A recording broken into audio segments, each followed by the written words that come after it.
18th. As you know, it's another beautiful day in Portland, Oregon. My name is Chris. I got my guy Wayne and Brody in the background right there. And today we're doing a special episode with Chef Kiara, Kitchen Killa, our personal chef to our big guy, Hassan Whiteside.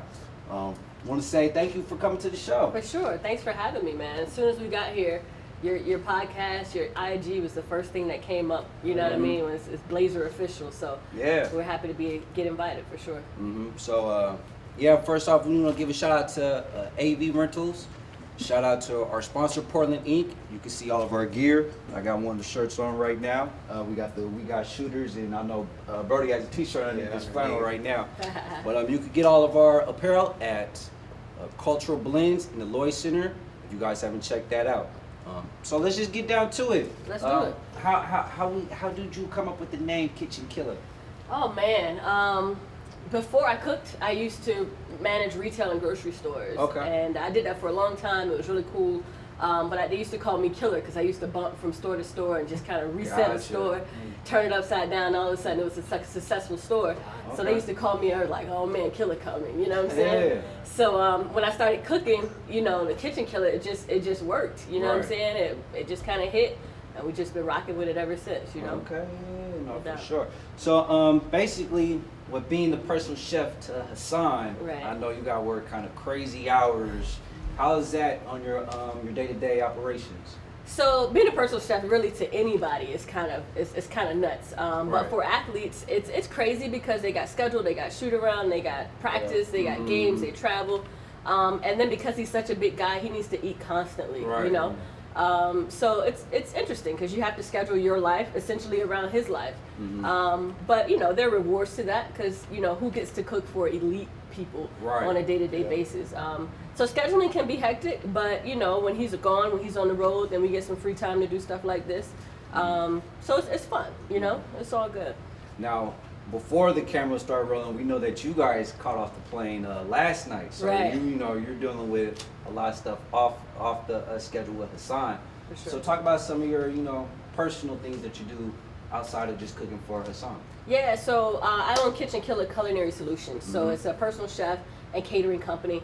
Right now we're bi-coastal since we're out on this end. We do private events for 2 people, 4 people, bridal showers, birthday parties, bachelor parties, and then we do like luxury events, weddings, and then some corporate events too. So in South Florida we've done American Express's official events, Adidas Express official events. So we literally do everything from cooking for 2 people to cooking for 1,500 people. Man, that's crazy. So it's a little bit of everything. What would you say is like your biggest event that you've ever done? I know you said Adidas. We did Adidas. We fed Adidas. I want to say it's probably 400 people over, but we did like 4 meals a day. 400 people for 3 days straight. Okay. But the American Express, we did like 1,500 people with American Express. That's a lot. It was nuts. Well, today you only have a few of us, 3 of us. So, what's on the menu for today? Today I'm doing this mango chicken bowl. Okay. It's cool because coming from South Florida, we like mango, we like pineapple, we like all the tropical fruit, stuff. Yeah. And then it's always cool to kind of fold in fruit. With your meals, so you can get the potassium, you can get the vitamin C and all that stuff. And then we're gonna put it on a bed of fresh greens, which is some really cool stuff I found here in Portland. There was a vendor at the store where I was shopping, and these greens are actually like 21 days old from seed to harvest to store. Okay. You know what I'm saying? So they're nice and fresh, they're bright. You can eat them like just as they are, which is really hard to say with most greens. You know what I'm saying? You never know. So we're gonna do like a spicy mango chicken with coconut rice on a bed of lettuce, nice and simple. All right, I'm ready. That sounds good. Let's get to it. I haven't ate yet, so I'm hungry. No doubt. So like that. So we talked about some of your background coming from Florida. What was it like growing up in the household? Growing up in cooking, was cooking obviously like a big deal for your family? It wasn't really. Like my mom cooked. Yeah, she cooked. I have a younger brother, so she cooked for us to make sure we didn't eat out a whole lot. But I didn't really start getting in the kitchen and cooking until after I had moved out. Okay. But that was kind of my thing. You know what I'm saying? That's how I used to get people to come over. Like, yo, I cooked, and nobody else my age, 19, 20, was cooking. They're like, all right, we're going to Killa House. Yeah. So that was it. But now food was a big part of our family in terms of it being the central place where we ate. You know, we always ate together. There was no scattered around the house type thing. There were no phones at the table, nothing like that. It was just straight family time. Have a conversation. You know what I'm saying? So in terms of it being a central place, an important time, and for holidays and stuff like that, it's definitely where we congregated. You know.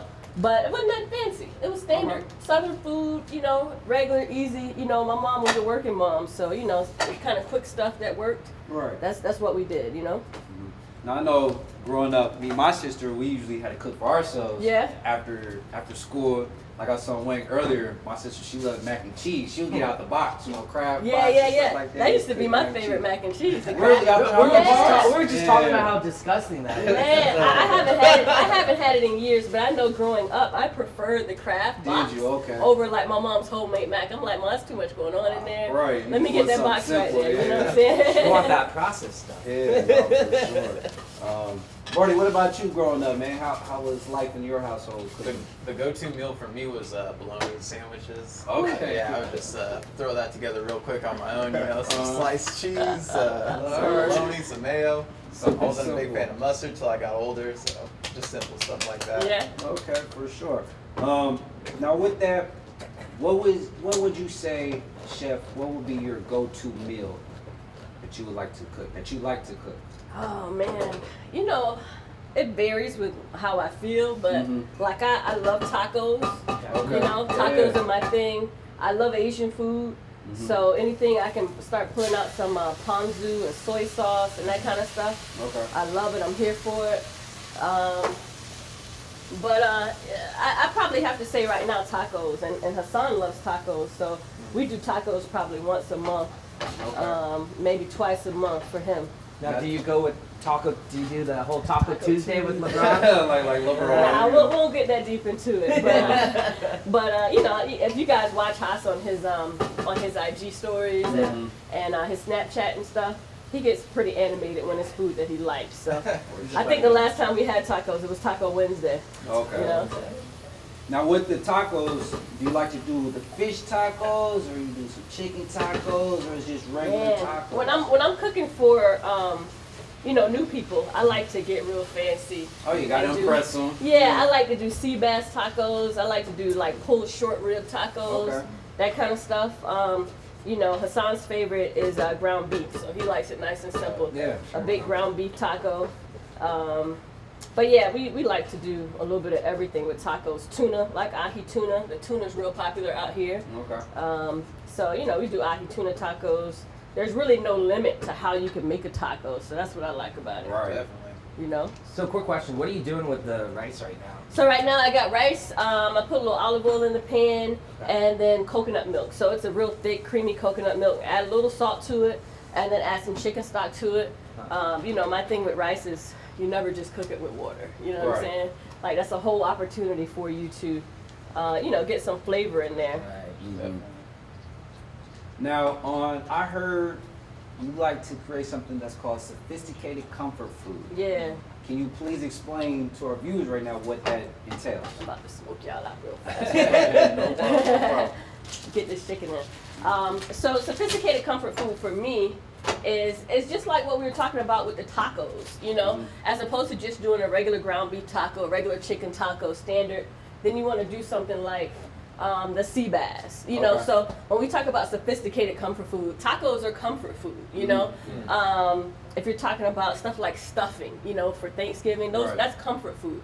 But then if you turn it up, like for Thanksgiving last year, we did a seafood stuffing.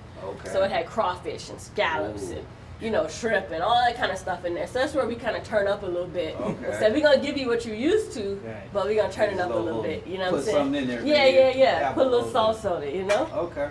Yeah, I could sort of relate because I know my auntie, we was talking about this last episode with Chef B and Chef Kenny. Shouts out to Chef B and Hey, Chef those Kenny, my you know? dudes, man. When we got here, Chef B, Chef Kenny, they reached out.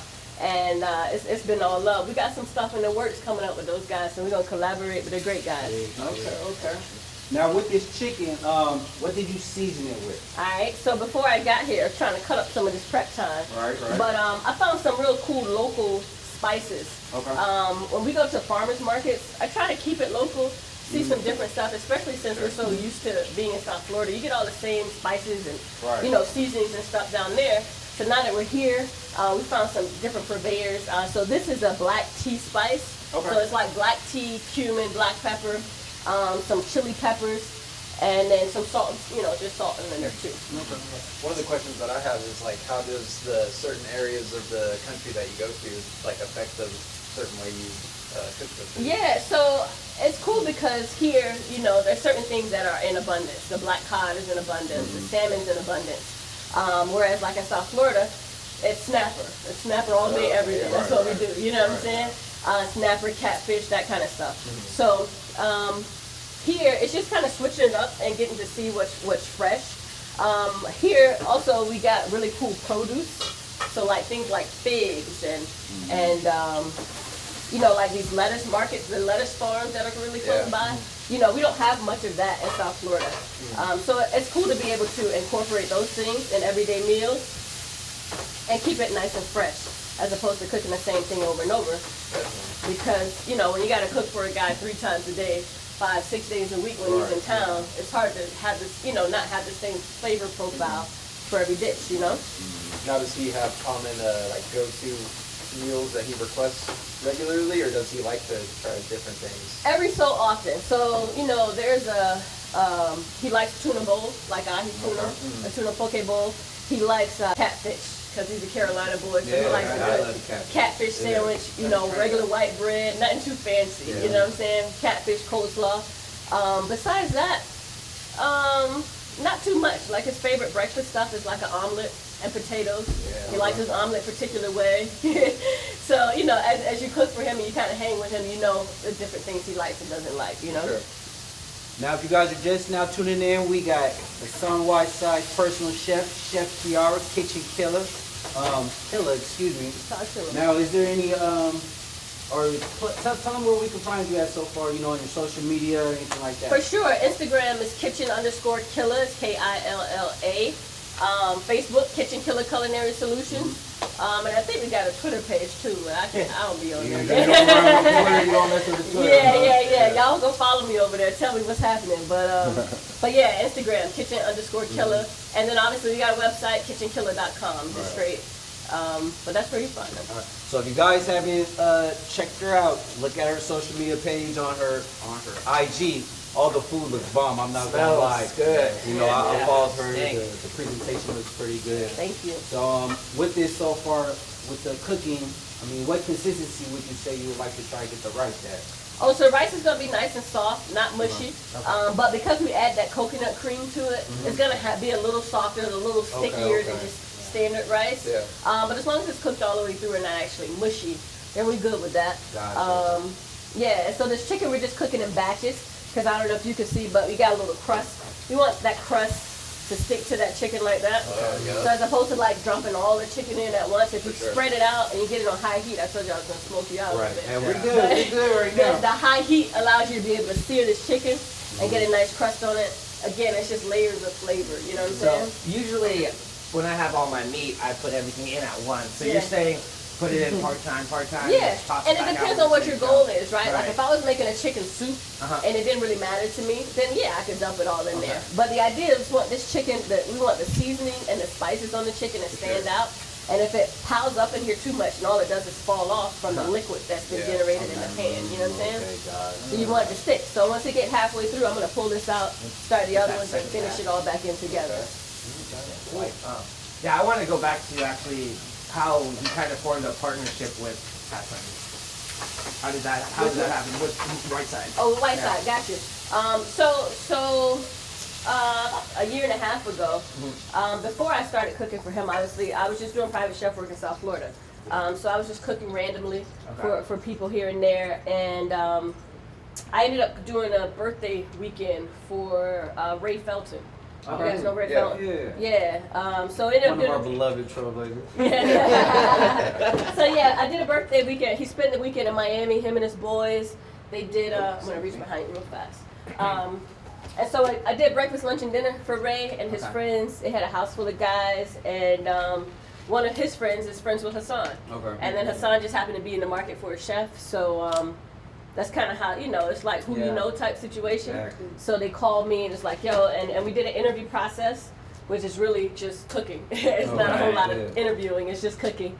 But also just seeing if it's a vibe, you know, because when you are with somebody for that much time, you know, sometimes you're the first person they see when they wake up. Right. Sometimes you're the last person they see before you go to bed. It's an intimate space, so you kind of have to vibe. For sure. You know, Yeah. you gotta be okay with being in each other's space. And it takes privacy. It takes, you know, it takes a lot of stuff outside of just cooking. So we're just kind of seeing if he liked me, if I liked him, if it was cool. So we did that for like a week, and then he called me back right before the season was about to start. It's like, let's rock and roll. So that's basically how that So I have a goes. question about you know, like the business side of the NBA. For How sure. does that kind of, obviously you're in Portland now, so like with trade season happening and whatnot, if a player like him gets traded, how does that affect your daily work? If he is to have me, I go where he goes. Yeah. Yeah, that's how we ended up here, because I was working for him in Miami. And, you know, again, he's a creature of habit, much like I am. You know, once you kind of build your circle, you don't really want to mess that up too much. Yeah. And if you like what's going on, if I like what's going on and it works, then we just go, you know. We're Team Whiteside at this point, so we want to make sure that he's healthy, that he's eating what he's supposed to eat. You know, I don't like it when he goes, you know, when he's out, like, what am I going to eat? Like, you shouldn't have to do that. You know what I'm saying? Like, I take that as a part of my responsibility, making sure he has what he needs. And even when he goes out to restaurants, especially now that we moved here, he'll hit me and be like, yo, where can I go eat? You know what I mean? What, you know, and then we go these lists back and forth, breakfast spots, lunch spots, dinner spots. So, you know, it's all about trying to make sure he's cool. Well, Yeah. I would say all of Portland, or most of us here in the studio, know we appreciate what you put in his body, because he's having a career year. You know, We leading the appreciate league that. in blocks, Nah. top 10 rebounds and everything like that. So we appreciate that. Yeah, it's my duty, you know. Right. I feel like last year he had a record low body fat percentage, and you know, obviously that's him spending time in the gym, Right. but it's also not eating trash. Right, You know what I'm put it in saying? your body, yeah, for Yeah, sure. it's not eating trash, so it's green juices, it's you know. Getting your inflammation down with pineapple and stuff like that. Totally. And so a lot of that stuff I kind of have to talk him through. Like, I'm just not feeding you kiwi That for was the gonna sake be of one of the feeding you kiwi. questions. Yeah. But you know, you got to do what you got to do. So it's my job to make sure I'm keeping it fresh for him, but also keeping it healthy and keeping it lean and kind of masking, you know, the healthy stuff. So you kind of structure like a culinary diet for him. For sure. Yeah. For sure. It's essential because, you know, if it were up to most guys his age, they would eat like burgers and fried chicken every day. You know what I'm saying? That's me right here. You know, I think we all would eat burgers and fried chicken every day. But, you know, his body is his money. You know what I'm saying? It's his temple. It's what he does for a living. So he can't do what he has to do if he's feeling heavy, if he's feeling draggy and sluggish and that kind of stuff. And it's all about what he eats. And so that kind of goes along on like the research side for you. So is that something that you've done like through culinary school, or is that something that you still have to do day to day? All the time. Yeah. Yeah, it's an ongoing thing. Culinary school was fun. It was cool for me because essentially I got kicked out of regular college. Like, I just did not want to go to college. Yeah, It wasn't my thing. Like, I wanted to work. Yeah. I would sit in my dorm room and made CDs all day. You know what I'm saying? That was my vibe. But when I went to culinary school, you know, I could have spent the night in there. Like, I had so much fun. You got passion for it. at For that sure, point, yeah. for sure. And it took me some time because there was like a 10-year gap between me going to college right out of high school and then me going to culinary school. But once I got there, then I figured that was my play, you know. Okay. But where I was going with that was that you learn some stuff there, but it's really the basics, the fundamentals, Yeah. you know, and everything you do after that is really about how deep you want to learn and, you know, how important it is to you to learn. And I got this client who can't eat the same thing every day. So I got to constantly be investing in my craft, constantly studying, constantly growing. And that never changes, you know? Now, so through your years at culinary school, did you saw a vision of becoming a personal chef that time, or were you wanting to like work at a 5-star restaurant? Like, what made you choose this career path? So I never saw working in a restaurant. Okay. I thought it was going to be monotonous, you know, doing the same thing every day. And that definitely wasn't what I wanted to do. Okay. Y'all see what's going on here? Yeah, I see that. I asked you that. You know, you put that in there. So yeah, for sure. But yeah, it wasn't what I wanted to do. I thought it was going to be boring, and I know me. I know I need to kind of be different, keep it fresh every day. Yeah. And I didn't think a restaurant was going to do that for me. So I definitely didn't. I kind of molded myself after wanting to be a personal chef. And so I found some mentors, people my culinary instructors who were doing private work. I would always kind of talk to them. And once I finished culinary school, I stayed in touch with them. So some of my first personal chef jobs were through those connections that I made in school. Definitely. For sure. So who do you owe it to the most, I guess, that's been like helping you to pave your path to this Oh, to man. your journey, man? And what, Kinda a lot? I don't think it could be one person. Right. I had two really cool personal chef instructors, Chef Massey, Chef Dustin Gordon. Those guys have been incredible. And just answering the phone. And when I was trying to figure stuff out really early on, coming and tasting stuff and saying, yo, this is good, but do this. Go further, go further. So those guys were very, very instrumental in just the development of the food component. I had a really great boss when I first started culinary. My first job in the kitchen was at a drug and alcohol rehab center. Okay. So it was a residential place where people lived there for like 7 days as they were transitioning into rehab. So I would cook there, lunch and dinner, for whoever was in the building, whether it was the patients or the staff. And the owner of that place, he owned the place, but he also let me start building Kitchen Killa while I ran that place. And most places don't let you do that kind of thing. Who's going to let you come to your job and run your business while you're at their job? You know what I mean? So it was a blessing to be able to come up, find this guy and just him be open to do what you got to do. As long as this is taken care of, do what you got to do. So that was very instrumental in me building the business and having a space to do that. And then my parents, my parents were really supportive when I said, I'm not gonna work another job, I'm gonna do Kitchen Killa. And that don't always work financially, you know what I'm saying? You got bills to pay, you got lights and rent and your car and all that stuff.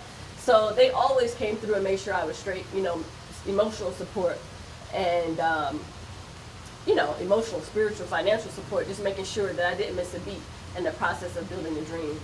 And then, over the last few years, I met my partner now, who's also the owner of Press Release Marketing.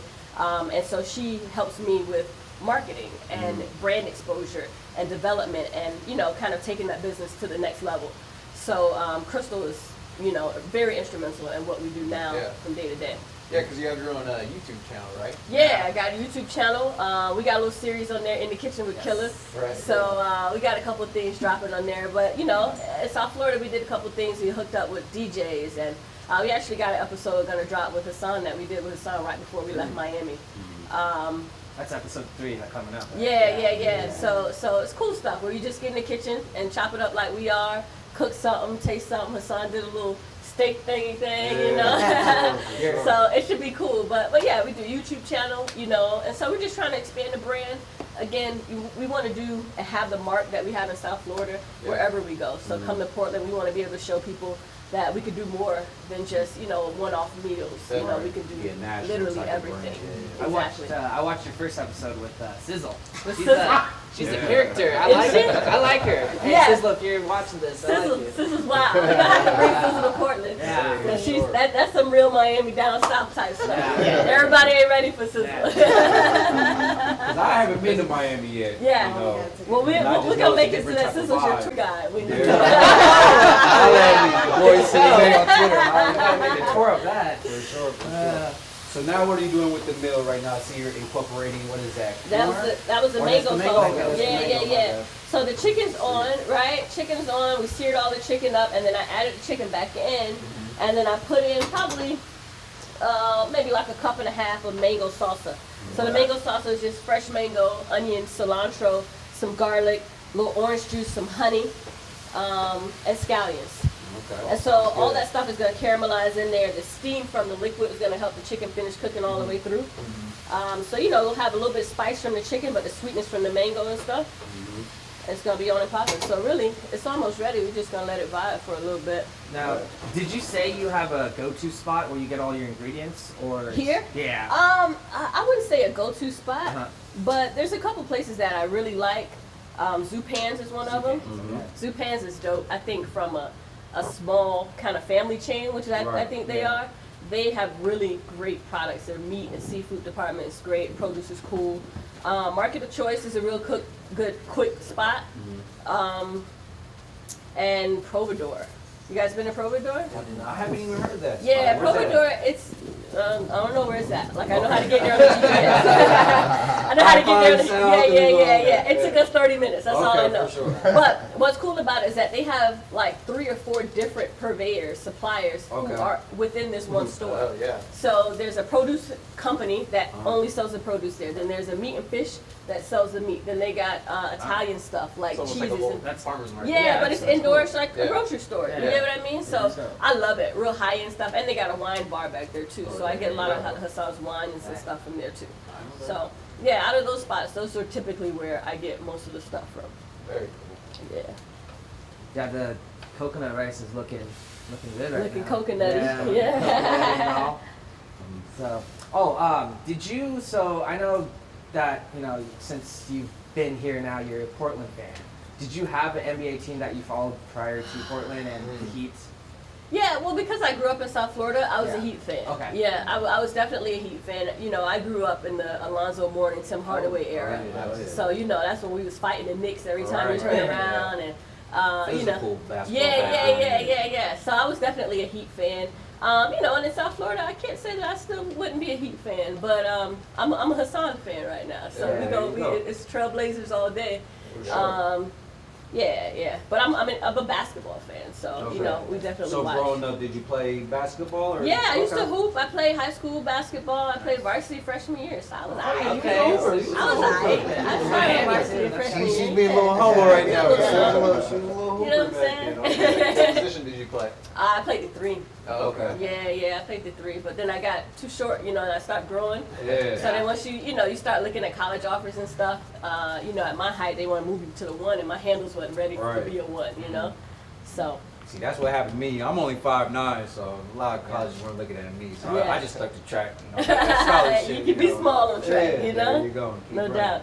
But no, for sure. Now, tell us a little bit, the cultural differences, coming from Miami, like you said, it's vibrant, it's lively. And coming out here to Portland, out there in Westland, it's pretty, pretty neutral. Yeah, it's pretty neutral out slow. there. Like, how's that been an adjustment period for you? Yeah, it's definitely different because South Florida's a melting pot. You got Latin, you got Jamaican, you got Haitian, you got, even like as a Black American, you kind of feel like the minority because everybody is so mixed up down there. And so that's cool because from a food standpoint, you get everything. And even just being friends with people, you get to kind of find different people to vibe with. Here was a bit of a culture shock, especially being out in Westland. We wanted to make sure that I was close to Hassan, so that it was easy for me to kind of maneuver. So it's pretty monotone out there in Westland, but it's quiet and it's slow, and I can appreciate that because it's super hectic in South Florida. Like it's a race to do everything. The traffic sucks. And from over there, I could get to Hassan's house in like 6.5 minutes. You know what I'm saying? I go, I do what I got to do, I come right back. So for me, it feels like a working vacation being out there because it's just chill. Yeah. But even it being chill and slow, you can focus more on your endeavors. For sure. And, plan things For out. sure. So. And that's what Portland has really been for me. It's just kind of saying, all right, we got some time. Now how can we grow the business? How can we develop the business? What else can we do? What else can we do?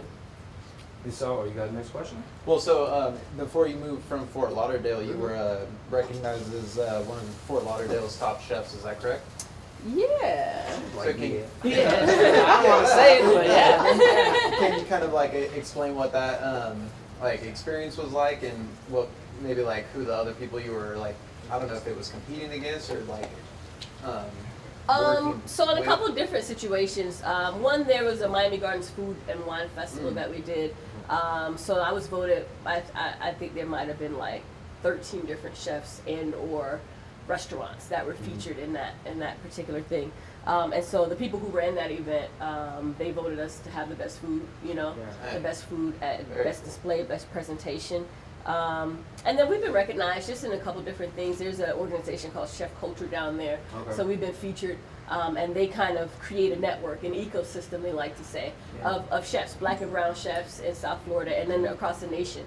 And so we love kind of doing what they do. It's just kind of being in and pouring into other chefs and and just chopping it up, because a lot of times nobody really gets what we do but us. Right. You know, people look at us from a distance like, oh, y'all, it's easy. All you doing is cooking all day. I ain't bet. So we grocery shopping. You know what I'm saying? We grocery shop. We cook. We clean. We clean up before we cook. Then we clean. Then we cook and we clean. And we do that 3 times a day. So it's a process, you know. And your day could easily be 15, 16 hours, depending on what your client's day is like. You know, you making peanut butter and jelly sandwiches. You making smoothies. You know what I'm saying? They might be hungry, and then 20 minutes later, want something else. Right. I know you're the fan of the peanut butter and jelly sandwiches. I do. I love peanut butter and jelly, but Hassan likes them too, and they're his game day tradition. So, question: do you like grape jelly or strawberry jelly? Personally, I like strawberry jelly. There you go. But Okay. Hassan likes grape jelly. Now for sure, I go with strawberry on my PB&J sandwiches. And so I know we did some digging. So what can you explain this Bay Day dinner? Bay Day dinner. Yeah. We were just talking about Bay Day dinner the other day. I think we're gonna bring that back. Okay. Yes. So Bay Day dinner, last year we did pop-up dinners. So we were doing pop-up dinners every so often because, again, as a private chef, you want to be able to give what you do to the public, but everybody can't afford to have somebody cooking in their kitchen every day. Yeah. So then I was doing pop-up dinners, and it started, initially I started doing them in my house. You know, I'd invite like 15 people, and I had them spread out on this long table, and I charge them like $50, like come eat. Okay. You know what I'm saying? And then it just grew and grew and grew, and now we're looking at 75, 125 people. So we did Bay Day dinner, and it was just like a real romantic vibe. It was a 6-course, and we did it on like the day before Valentine's Day. So it was a 6-course dinner where it was aphrodisiac-infused foods. So, you know, drinks included. It was a vibe. Like, it was hot. And so people are always kind of like, when are we doing another Bay Day? So I think we're going to rock that this year. It should be fun. People love it when we do that Are you kind gonna of bring it stuff. to Portland or just in? Yeah, if we get some folks who want to come out and eat, Yeah, I'm in. we're still trying to build. Bay Day dinner is coming. It's coming, guys. Portland, be on the lookout You for guys it. got to make us feel like you want us, you know, for sure. on IG. So definitely link with us on IG. But right now we've partnered with a farm here, and we're gonna do a farm to fork. Okay. A farm to fork meal, probably this summer. Once the weather gets a little bit better, we're gonna do like a straight outdoor farm to fork, maybe 4 or 5 courses. So you get that fresh, healthy food, but high end. You know, again, a sophisticated comfort. We want to keep it on that level. So we're definitely gonna do that here in Portland. Use some of the fresh produce that's around, and then we'll see what else pops up. For sure. So farm to fork, what else do you have planned in the near future? Like, let's say, what's your next moves in 5 to 6 months? So we got farm to fork. What else we got? So we got a couple private events happening. One we got happening with the Blazers. Okay. You guys might see that on IG after it happens. But we got something really cool. Myself, Chef Kenny, Chef B, and then also Chef Lex, Mellow Chef. Yeah. So the 4 of us are putting something together that's going to be really, really sexy in the next few weeks. And then after that, we got a couple private events in South Florida. We got a wedding. And then I think farm to fork, we're going to do something. I think we're going to try to put together end of the year something for the Blazers. And then that farm to fork this summer is probably going to be the next big popping, open to the public type vibe that we're going to do. For sure. Yeah. So it seems like you travel a lot throughout the year, just as much as Hassan and. Well, I don't know just as much as Hassan, but I definitely try to stay busy, you know, and try to expand the brand because, you know, he's not going to play forever, and I can't cook forever, you know, so we want to make sure that everything that we are able to do gets done. You know, we got a couple clients where we do restaurant consulting, food consulting, and we just kind of help with menu development, staffing, all those things behind the scenes that people don't see. So, you know, if there are any local businesses, whether it's a restaurant, commercial kitchens, like for instance, the place where I told you I used to work, it's not a restaurant, they're not selling food, but they have a commercial kitchen, they got staff, they got products, they have budgets, they got numbers. And so those are things because of my past, you know, retail grocery background, profit and loss reports. Those are things that most people who cook don't necessarily have a handle on. So I'm able to kind of go into whatever commercial business there is with the kitchen involved and help them with ordering and all those kinds of things. So it's just not cooking, she can do the numbers also, you know, she's multifaceted like that. No doubt. So speaking of making connections too, do you cook for any other celebrity or athletes? I know you might be cooking for Hassan's family too, is that correct? Yeah, so whoever's at his house, you know, is who I cook for. And typically during the season, I try to keep it just like that for him so that he feels exclusive. he is the priority for me, you know, from September to June, hopefully June. Oh yeah. Right? Playoffs at least. Yeah, Playoffs. June. But you know, in the off season, you know, he's out traveling, he's doing stuff, so we kind of keep it easy. You know, whenever he's in a place where he wants me, then I go. But then that does free up my time, so whoever calls, I'm available. Yeah, for sure. So if you're in the Portland area and you get like a client who has like some vegetarian diets or vegan diets, For you sure. have like meal plans like already ready to go? Or? Yeah. So I like to do custom stuff. People ask me to send them menus all the time. I never do. But it's because you don't want the same thing that I've been cooking 7 times. Yeah. And personally, for me, I don't want to cook the same thing 15 times. So tell me what you want. You know, give me a scope of it, and I'll build you a custom menu. And that's whether it's a private event, a one-off event, or even, you know, day to day. Like Hassan and I, we don't talk menus. Like I show up, I cook what I want to cook. You know, and most times it's a hit. You know, every so often he'd be like, "Nah, I don't do that no more." I still coming in. Yeah. Like, nah, man. But yeah, I try to keep it fresh, you know, and that way we can also kind of like if you go in the store and you see something that's really hot, like, yo, I want to build a meal around this particular ingredient, you know. So we try not to do menus, but if someone asks like, yo, I'm vegan, I'm this, I'm that, what can you do? And then we might, you know, kind of sketch something out. Sure, definitely. Yeah. I just feel like also like I'm not vegan or vegetarian, but like vegan meals kind of put unusual spin on things, and For sometimes sure. it's kind of interesting. Yeah. And every so often, you know, because he's an athlete, especially like in the off season, right before we go into training camp, then, you know, he has like a vegan week where he just goes straight vegan or straight vegetarian. That kind of stuff to kind of cleanse and get it fresh, get you started over. And then I've had some clients who do, you know, vegan twice a week, that kind of thing. So we got all kinds of stuff. Interesting. For sure. Because you have to, like you were saying earlier, you kind of have to consider like what kind of meals or foods that they might eat that like reduce inflammation and those kind of things. Right. And so stuff like grains and when you look at vegan cooking or gluten-free cooking, those things are typically good to kind of incorporate into an athlete's meal anyway. Okay. Whether it's not completely vegan, but if you start substituting, you know, whole cow milk with nut milks, then those are always great substitutions. If you start substituting grains and spaghetti squash, like one of his favorite things to eat is like I do spaghetti bolognese, but instead of spaghetti, I use spaghetti squash. Okay, yeah. Yeah, and it's filling, and he eats it like it's real pasta. You know what I'm saying? And he can eat as much of that as he wants because he's not killing the carbs, he's not killing the sugar and the wheat, you know, and all that stuff. So those are always good ways to incorporate vegan and gluten-free living with someone who's not necessarily vegan. Definitely. Yeah, that's cool. I know I'll probably have to do some more research on, you know, vegan meals and stuff like that. But Some are interesting, man. They got like cauliflower, like chicken wings and whatnot. Yeah. Like, it looks like it's real, they're but good, And it man. tastes like chicken? I No. mean, It don't taste like chicken, but it gives you the vibe. If you're eating, you know, and really what it's about a lot of times when people are eating vegans, they want to feel like they're doing what they used to do. Right. You know what I mean? So if you go to a Super Bowl party and they got a bunch of chicken wings, buffalo wings over there, if you got some buffalo cauliflower, you ain't eating the same thing, but you feel like you munching and you on the same level, you know? You still got like the buffalo sauce. And they got vegan ranch, and you know, so you can feel like you in there munching. So actually, we have some breaking news. No, What is that? We have a trade that just happened. really? With who? Yeah, with Sacramento. Okay. So Portland traded Kent Bazemore for Dwayne Dedman and Trevor Ariza. Wow, that's breaking Yeah. news. Breaking You guys news, heard that here man. first on the Dang. podcast right here. How do you guys feel? How do you feel about that? I heard your Reaction. reaction. Wait, who was the first person? Kent Bazemore for Dwayne Dedman and Trevor Ariza.